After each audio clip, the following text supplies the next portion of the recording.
Hi అండి, అందరూ ఎలా ఉన్నారు? నేనైతే చాలా బాగున్నాను. మీరు కూడా బాగున్నారు అనుకుంటున్నాను. Welcome back to my channel series world.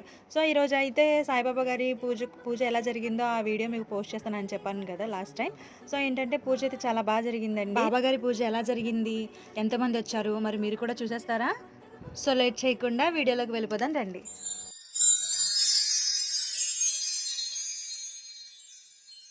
బాబాగారి పూజ కోసం అయితే చాలామంది వచ్చారండి. పూజ కోసం వెయిట్ చేస్తున్నారు. వచ్చిన వాళ్ళందరికీ బయట చైర్స్ వేసి కూర్చోబెట్టాము అందాక. అయితే ఇంకా 6:30కి స్టార్ట్ అవుద్ది. టైం అయితే ఎర్లీ మార్నింగ్ 6 అవుతుంది. చాలామంది వచ్చారండి పూజకైతే. చాలా బాగా జరిగింది. సో ఈ వీడియోని అయితే స్కిప్ చేయకుండా లాస్ట్ వరకు పూజ కోసం సిద్ధం చేస్తున్నారనమాట. ఈ రెడ్ కలర్ క్లాత్స్ ఉన్నాయి కదా, అవి ఎవరైతే ఇంట్లో పూజను పెట్టించుకుంటున్నారో ఆ దంపతులిద్దరికీ వాటిని మెడలో వేస్తారనమాట. ఇక బాబాగారి ఫొటోస్ ఎందుకు ఉన్నాయని చూస్తున్నారు కదా, అయితే ఏంటంటే ఒక్కొక్కరి ఇంట్లో ఒక్కొక్క ఫోటో ఉంటుంది కదా, వాళ్ళకి ఇష్టమైతే వాళ్ళు తీసుకొచ్చి వాళ్ళ ఇంట్లో ఫోటో కూడా తీసుకొచ్చి ఇక్కడ పెడతారనమాట. ఇంకా పూజ అయితే ప్రారంభమవుతుందండి. అక్క బావ ఇద్దరు దీపాన్ని వెలిగిస్తున్నారండి. ఇంకా పూజ అయితే స్టార్ట్ అయిపోయింది. ఇక చాలామంది వచ్చారండి, ఎందుకంటే లోపల ఇంట్లో ఖాళీ ఉండదు కదా. సో ఏంటంటే చాలామంది బయట చైర్స్లో కూర్చున్నారు. రెడ్ కలర్ క్లాత్స్ ఉన్నాయి చూసారు కదా, అవి బాబాగారి పాదాల వద్ద పెట్టారనమాట. వాటిని అక్క బావ మెడలో వేస్తారు. ఇంకా ఒక్కొక్కరు వస్తున్నారనమాట పూజ కోసం. వచ్చి కొబ్బరికాయ అది కొట్టి ఇంకా పూజని స్టార్ట్ చేస్తారు.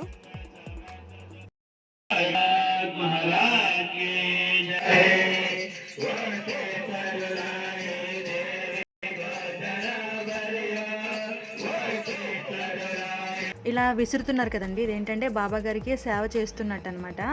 బాబాగారిని స్వయంగా మన ఇంటికి ఒక అతిథిగా పిలిచి ఆయనకి మనం సేవ చేస్తున్నట్టు. సో ఏంటంటే వచ్చిన ప్రతి ఒక్కరు కూడా చిన్నపిల్లల నుంచి పెద్దవాళ్ళ వరకు కూడా వచ్చిన ఎంతమంది వస్తే అంతమంది అనమాట. ఒక 100 మందిని మనం పిలిచామంటే ఆ 100 మంది కూడా బాబాగారికి ఒక్కొక్కరి తర్వాత ఒక్కొక్కరు హారతినిస్తారనమాట.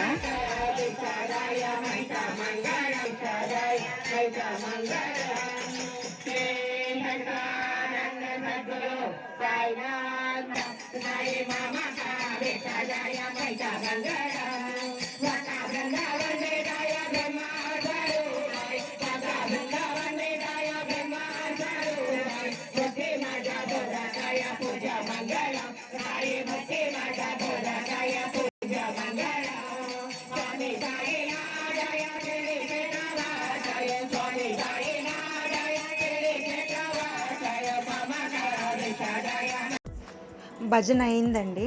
అంటే ఇలా హారతిని 3 టైమ్స్ ఇస్తారనమాట, ఒక్కసారి కాదు. అంటే కొద్దిగా భజన చేసిన తర్వాత ఒకసారి, మళ్ళీ కొద్దిసేపు భజన చేసిన తర్వాత ఒకసారి, ఈ విధంగా ఏంటంటే 3 సార్లు బాబాగారికి హారతినిచ్చి అందరికీ హారతిని చూపిస్తారు.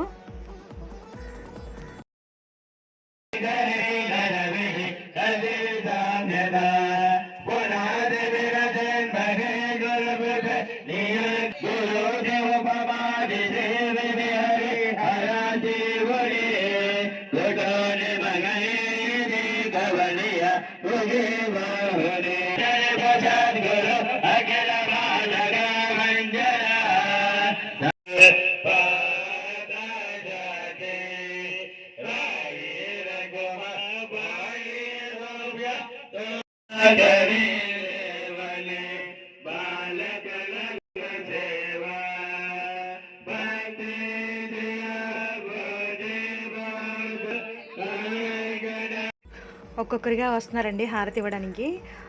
ఇక్కడికి రాగానే ఏంటంటే కొద్దిగా పువ్వులు, వాళ్ళకి తోచినంత ఏవైనా డబ్బులు, ఆ డబ్బుల్ని అక్కడ బాబాగారి పాదాల దగ్గర పెట్టి ఏంటంటే హారతి ఇచ్చి వెళ్తూ ఉంటారు. నెక్స్ట్ ఏంటంటే అక్కడ బాబాగారి పాదాల దగ్గర పెట్టినటువంటి డబ్బులు ఎవరు తీసుకోరండి. డబ్బులు వేయడానికి ఏంటంటే ఒక చిన్న హుండీని తీసుకొచ్చారండి. అది ఇక్కడే కాదు, నేను లాస్ట్ వీడియోలో చెప్పాను కదా, మీరు ఆ వీడియో చూడొచ్చు ఒకసారి. ఆ వీడియోలో ఏంటంటే 108 ఇళ్లలో ఇలా సాయిబాబా గారి పూజ జరుగుద్ది, హారతి పెట్టించుకుంటారు అని చెప్పాను కదా, 108 సార్లు అన్నీ. ఇలా కలెక్ట్ అయిన డబ్బులన్నీ ఏంటంటే నెక్స్ట్ టైం మళ్ళీ షిరిడి వెళ్ళినప్పుడు ఏంటంటే అక్కడ బాబాగారి హుండీలో షిరిడి వెళ్ళాక అక్కడ వేస్తారనమాట. మనం బాబాగారికి ఇచ్చిన ప్రతి రూపాయి కూడా ఇక్కడ కాదండి, షిరిడి స్వయంగా మనం వెళ్ళి షిరిడి సాయిబాబా గారి హుండీలో మనం వేసినట్టుగా మన తరపున వాళ్ళు వేస్తారనమాట. పూజ అయితే ఇంకా ఫైనల్‌కి వచ్చేసిందండి. బాబాగారి దగ్గర మనం పెట్టినటువంటి ప్రసాదాలు ఏవైతే ఉన్నాయో ఫస్ట్ అవి బాబాగారికి పెడుతున్నారు. ఒకటి వెన్న గాని, స్వీట్స్ గాని, ఫ్రూట్స్ గాని ఇవన్నీ బాబాగారికి పెట్టిన తర్వాత అందరికీ ప్రసాదంగా పంచిపెడతారు.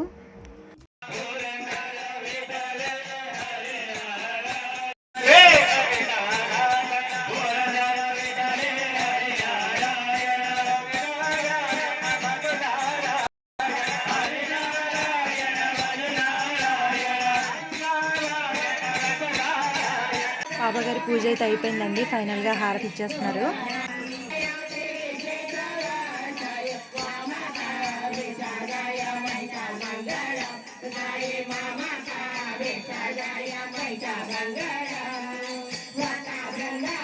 పూజ అయిపోయిన తర్వాత అందరికీ ప్రసాదాలు అయితే పంచిపెట్టేస్తామండి. వచ్చిన వాళ్ళందరికీ ఏంటంటే టిఫిన్స్, టీలు అన్నీ కూడా అరేంజ్ చేశారనమాట. వచ్చిన వాళ్ళందరూ ఇంకో ఆటోల్లో చాలామంది వచ్చారు. ఆటోలో వెళ్ళిపోతున్నారనమాట. సో ఈ వీడియో అయితే మీకు నచ్చిందని నేను అనుకుంటున్నాను. ఈ వీడియో నచ్చినట్లయితే కనుక ఖచ్చితంగా ఒక లైక్ చేయండి, షేర్ చేయండి, మన ఛానల్ని సబ్స్క్రైబ్ చేసుకోండి. ఇలాంటి ఇంకా మంచి మంచి వీడియోస్ని నేను పోస్ట్ చేస్తాను. సో ఎందుకంటే మీ సపోర్ట్ అయితే నాకు ఎప్పుడూ ఉండాలి, ఉంటుందని నాకు నమ్మకం ఉంది. ఎందుకంటే మీరు ఇచ్చే ఆ సపోర్టే నేను ఇంకా ఫర్దర్గా వీడియోస్ చేయడానికి నాకు సపోర్ట్గా అవుతుందన్నమాట. So thanks for watching. Next వీడియోతో మళ్ళీ కలుద్దాం.